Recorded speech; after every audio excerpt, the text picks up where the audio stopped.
রংপুর গ্রামীণ ও কুটির শিল্প মেলা ২০২৫ দেখতে গিয়েছিলাম গতকাল শুক্রবারে। আর যাওয়ার পরে দেখি ভাই রে ভাই, মানুষে মানুষ, এত মানুষ এত মানুষ যে আপনি মানুষ দেখাই অবাক হইয়া যাইতেন। যাই হোক, এবার আসি মেলার বিষয়ে। মেলাটা ছিল দুই ভাগে বিভক্ত। এক ভাগে ছিল দোকানপাট, আরেক ভাগে ছিল দুনিয়ার নাগরদোলা, নৌকা দোলা, ম্যাজিক, মোটরসাইকেল খেলা সহ আরো অনেক কিছু।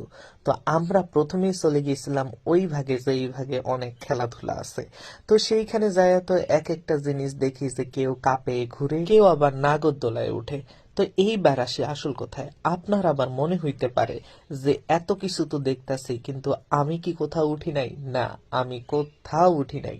এর প্রধান কারণ হচ্ছে, কয়েকদিন আগে আমরা গিয়েছিলাম রংপুর চিড়িয়াখানায়, আর সেইখানে যায় আমরা সেই নৌকায় উঠছিলাম। নৌকায় উঠার পরে ভাই কোনো মতে বাইসা আইছি। নৌকা যে এত পরিমাণে ভয়ঙ্কর সেটা আগে জানা ছিল না। যদিও আগে জানতাম যে এক ধরনের নৌকা অনেক ভয়ঙ্কর হয়ে থাকে, তো সেই নৌকার মালিক অবশ্য আপাতত দেশের বাইরে আছে, কিন্তু এই নৌকা যে এত পরিমাণের ভয়ঙ্কর হবে তা জানা ছিল না। তো আমরা এইখানে গিয়া অনেকক্ষণ দাঁড়ায় দাঁড়ায় দেখতেছিলাম যে মানুষ ভয় পাচ্ছে কিনা। সত্য কথা হচ্ছে, তারা ভয় পাচ্ছে কিনা সেটা কোনো বিষয় না, বিষয় হচ্ছে আমরা যে দাঁড়ায় দাঁড়ায় দেখতেছিলাম, আমরাই এখান থেকে প্রচুর পরিমাণে ভয় পাচ্ছিলাম। আমি জানি না এই ভয়ঙ্কর অভিজ্ঞতা মানুষ কেমনে নেয়। আর সেইখানে আবার মনের ভিতর বড় বড় শখ যে বিদেশে গিয়া পাহাড় থেকে ঝাঁপ দিমু। ভাই রে ভাই, এই শখ গুলা শুধু মনের মধ্যেই থাকা উচিত, বাস্তবে না। আর এটা হচ্ছে একটা সুন্দর কুত্তা, সেটা আমি একটু ভিডিও করে নিলাম। আর এই দোকানে আমরা চা খাইতে বসছিলাম। চা আর এই পরোটাটা, ভাইরে ভাই, চায়ের দাম নিয়েছে 20 টাকা, কিন্তু চাটা ছিল অতি জঘন্য একটা চা, একটুকু ভালো ছিল না। তাই আপনারা যদি চা খাইতে চান একটু ভেবে চিন্তে খায়েন। আর খাবারটাও দেয় অনেক দেরিতে। আর এই পাপড়টার দাম নাকি 20 টাকা। তো আমরা অর্ধেকটা নিয়ে ভাবলাম যে একটু টেস্ট করি, এই জন্য 10 টাকা দিয়ে অর্ধেকটা একটা নিয়েছিলাম।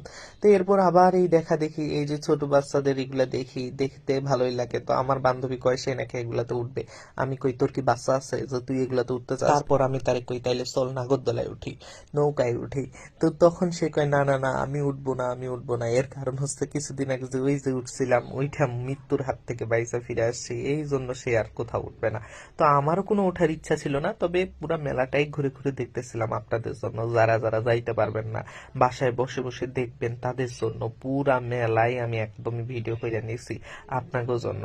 তো এইগুলা দেখতে কিন্তু ভালোই লাগতেছিল। তারপর ওই যে নাগরদোলাটা দেখলেন, ওইটাতে আমি উঠতে চাইছিলাম, কারণ ওইটাতে তো খাঁচার মধ্যে বসে বসে থাকা লাগবে। আমার মনে হয় না ওখান থেকে পড়ার কোনো সম্ভাবনা আছে।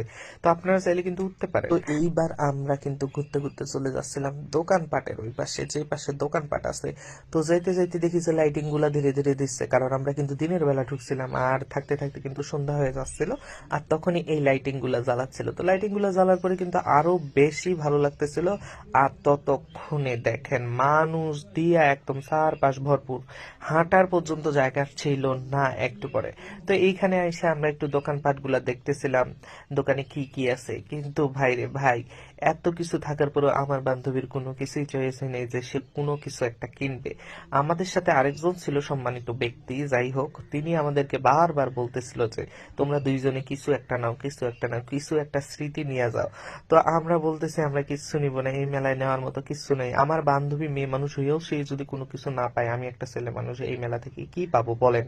তো এরপর হচ্ছে আমি সবকিছু ভিডিও করে নিচ্ছিলাম, দেখতেছিলাম যে কি কি আছে। ও একটু চেষ্টা করলো দেখার জন্য যে কিছু আছে নাকি। এইখান থেকে একটু মগ গুলা দেখলাম, কিন্তু মগের কোয়ালিটি ভাই একদমই ভালো না। আসলে মেলার জিনিসের থেকে বাইরে থেকে যদি আপনি কিনেন, তাহলে আমার মনে হয় ওইটা বেশি ভালো হয়ে থাকে। আর মেলার জিনিস কেমন হয় সেটা তো সবারই জানা।